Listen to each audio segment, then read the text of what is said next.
त्याग, बलिदान और स्थापत्य की एक अमर गाथा, अडालज वाव।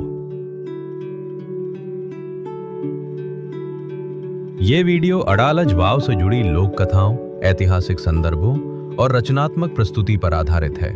प्रस्तुत दृश्य और विवरण केवल शैक्षिक व जानकारी हेतु हैं। किसी भी प्रकार की भावना को ठेस पहुंचाने का उद्देश्य नहीं है। गुजरात एक ऐसी धरती जहां इतिहास केवल किताबों में नहीं बल्कि पत्थरों में सांस लेता है। अहमदाबाद के निकट एक शांत और साधारण सा गांव अडालज। इसी गांव में स्थित है भारत की सबसे अद्भुत ऐतिहासिक धरोहरों में से एक, अडालज वाव। यह सिर्फ बावड़ी नहीं है, यह है त्याग की कहानी, जल संरक्षण की समझ और सभ्यताओं के सहअस्तित्व का जीवंत प्रमाण।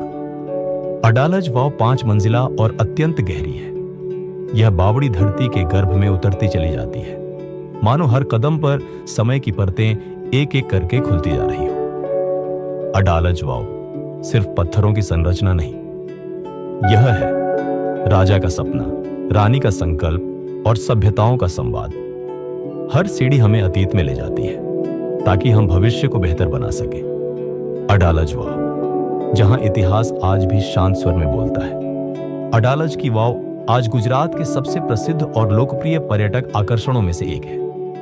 यह ऐतिहासिक सीढ़ीदार कुआंव अहमदाबाद शहर से लगभग 18 किलोमीटर उत्तर दिशा में स्थित है, जबकि गुजरात की राजधानी गांधीनगर से इसकी दूरी लगभग 5 किलोमीटर है।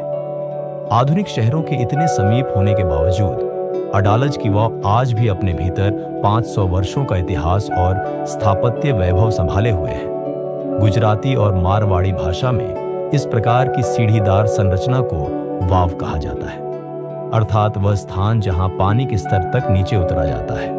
वहीं उत्तर भारत के हिंदी भाषी क्षेत्रों में इसी संरचना को बावली कहा जाता है, जिसे बावड़ी, बावरी या बावड़ी के नाम से भी जाना जाता है। अडालज जैसी वावें कभी गुजरात के अर्ध शुष्क क्षेत्रों का अभिन्न अंग हुआ करती थी। ये केवल पानी संग्रह के साधन नहीं थी, बल्कि पीने, धोने और नहाने के लिए जीवन रेखा के समान थी। साथ ही ये वावें धार्मिक अनुष्ठानों, त्योहारों और सामाजिक मेल मिलाप के प्रमुख स्थल भी थी। 15वीं सदी का गुजरात, लंबी गर्मियां, सीमित वर्षा और बढ़ता व्यापार। पानी जीवन था और पानी को सहेजना सभ्यता की पहचान। इसी आवश्यकता ने जन्म दिया वावों और बावड़ियों को। ये केवल जल स्रोत नहीं थी, ये थीं यात्रियों के विश्राम स्थल, स्त्रियों के सामाजिक संवाद के केंद्र और लोक जीवन की धड़कन। गुजरात में सैकड़ों वाव बनी, लेकिन जो स्थापत्य, इतिहास और भावना तीनों का प्रतीक बनी, उनमें से एक है अडालज वाव। ये क्षेत्र उस समय डंडई देश कहलाता था। यहां के शासक थे राजा वीर सिंह वाघेला, एक ऐसे शासक जो जानते थे कि राजा का वास्तविक धर्म जन कल्याण होता है, जो यह भी समझते थे कि सत्ता क्षणिक होती है, लेकिन जनता के लिए किया गया कार्य शताब्दियों तक जीवित रहता है।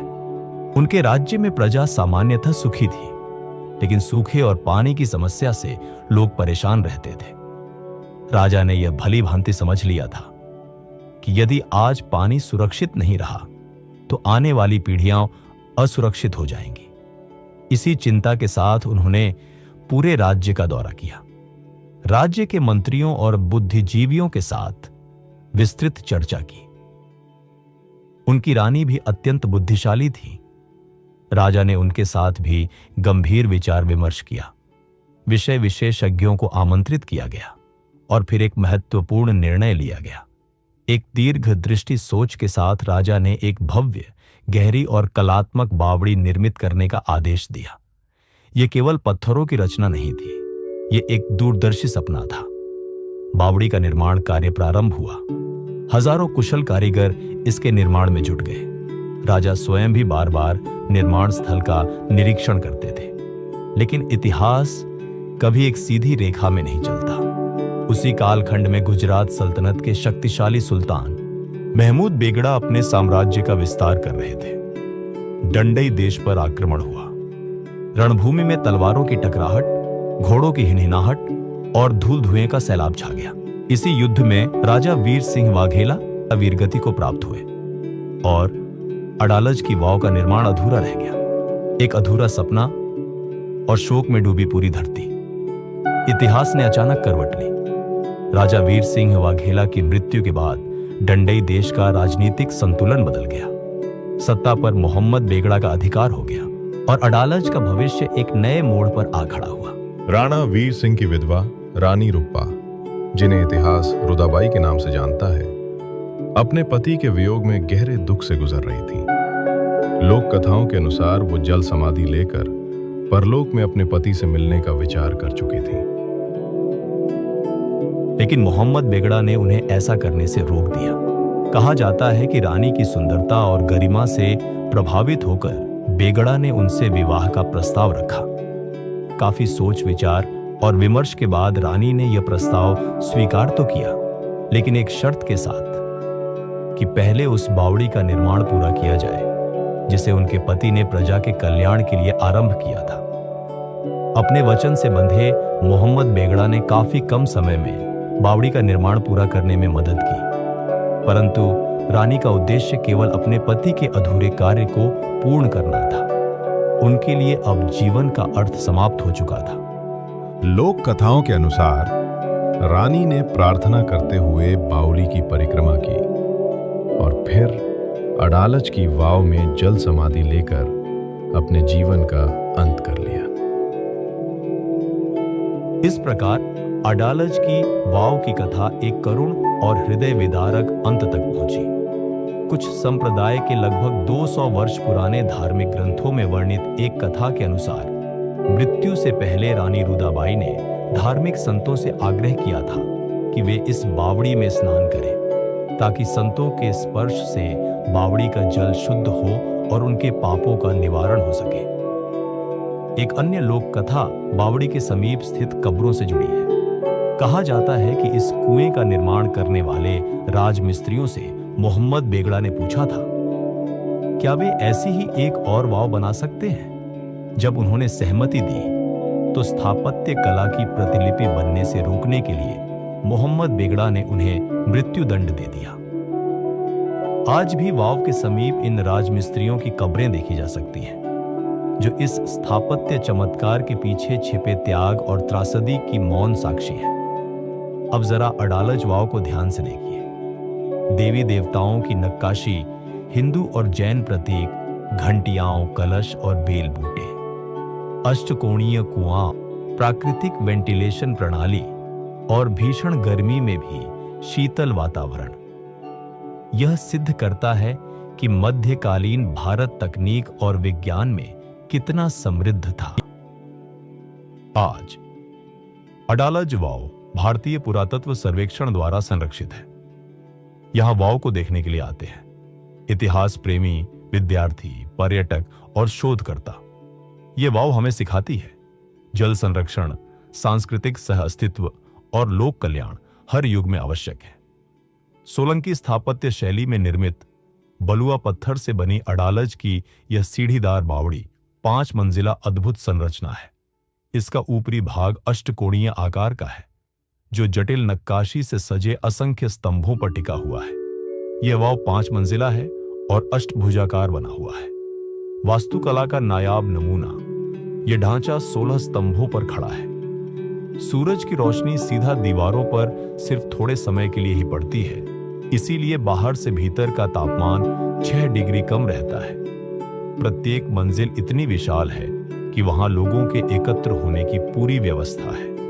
इस बावड़ी को भूजल स्तर तक पहुंचने के लिए काफी गहराई तक खोदा गया था, ताकि वर्षों की वर्षा से जल स्तर में होने वाले मौसमी उतार चढ़ाव को ध्यान में रखा जा सके।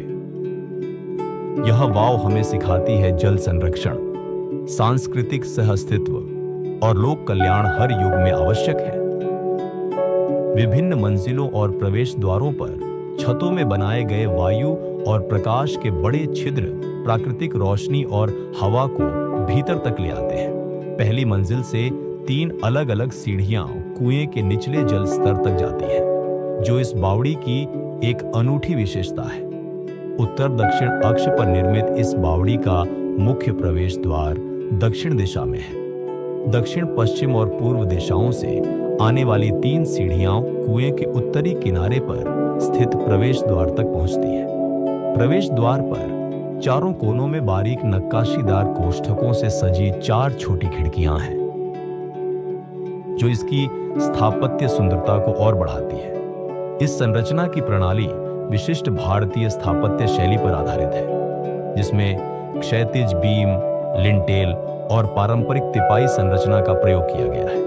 कुएं के तल में एक वर्गाकार सीढ़ीदार फर्श है, जो फनल के आकार में सबसे निचले तल तक फैला हुआ है। इसे तराशकर एक गोलाकार कुआं बनाया गया है। इस वर्गाकार फर्श के ऊपर स्तंभ, बीम, दीवारें और मेहराबदार खुले स्थान सर्पिलाकार रूप में ऊपर की ओर फैलते जाते हैं। हालांकि कुएं का ऊपरी हिस्सा एक ऊर्ध्वाधर खुला स्थान है, जो सीधे आकाश की ओर खुलता है।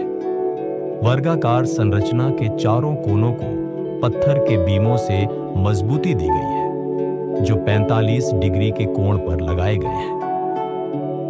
कुएं के विभिन्न स्तरों पर फूलों के रूपांकन और स्थापत्य कला के चित्र हिंदू और जैन देवी देवताओं के प्रतीकों के साथ अद्भुत सामंजस्य में उकेरे गए हैं। ऊपरी मंजिलों पर हाथियों की नक्काशी विशेष रूप से प्रमुख है। प्रत्येक हाथी लगभग 3 इंच का और हर एक का डिजाइन अलग। दीवारों पर महिलाओं को छाछ मथते हुए, खुद को सजाते संवारते हुए, नर्तकियों और संगीतकारों के प्रदर्शन करते हुए और राजा को इन गतिविधियों को देखते हुए सुंदरता से उकेरा गया है। एक ही पत्थर के टुकड़े से तराशी गई एक विशेष आकृति में अमी खुंबोर, अर्थात जीवन के जल का प्रतीक पात्र, और कल्प वृक्ष, जीवन के वृक्ष को दर्शाया गया है। इसके साथ साथ नवग्रहों अर्थात 9 ग्रहों का एक भित्ति चित्र भी दिखाई देता है। कहा जाता है कि विवाह और अन्य धार्मिक अनुष्ठानों के दौरान ये आकृतियां ग्रामीणों को पूजा के लिए आकर्षित करती थी। इस बावड़ी के भीतर का तापमान बाहर की भीषण गर्मी की तुलना में लगभग 6 डिग्री कम रहता है। यही कारण था कि पानी भरने आने वाली महिलाएं यहां अधिक समय बिताती थीं, पूजा करती और आपस में बातचीत करती थीं। इतनी समृद्ध और जटिल नक्काशी से सजी यह भूमिगत संरचना किसी महल से कम नहीं लगती, और यही अडालज की बावड़ी को एक साधारण जलस्रोत से कहीं आगे एक स्थापत्य चमत्कार बना देती है। यह निर्माण उस शुभ क्षण में समर्पित किया गया जब सूर्य उत्तरायण में था। माघ मास चल रहा था। शुक्ल पक्ष का 5वां दिवस था। सप्ताह का दिन बुधवार, चंद्र नक्षत्र उत्तरा भाद्रपद, करण भव और योग सिद्ध। इसके पश्चात शिलालेख में कुएं का भव्य और अलंकारिक वर्णन आता है, और फिर कुछ छंदों में रानी की अर्थात इस पुण्य कार्य की प्रेरणा बनी मुखिया की पत्नी की प्रशंसा की जाती है। इस निर्माण पर 5 लाख से अधिक, लगभग 5,11,000 टंका खर्च किए जाने का उल्लेख मिलता है, और अंत में शिलालेख यह कामना करता है, जब तक सूर्य और चंद्रमा अस्तित्व में रहे तब तक यह कुआं भी सदैव बना रहे।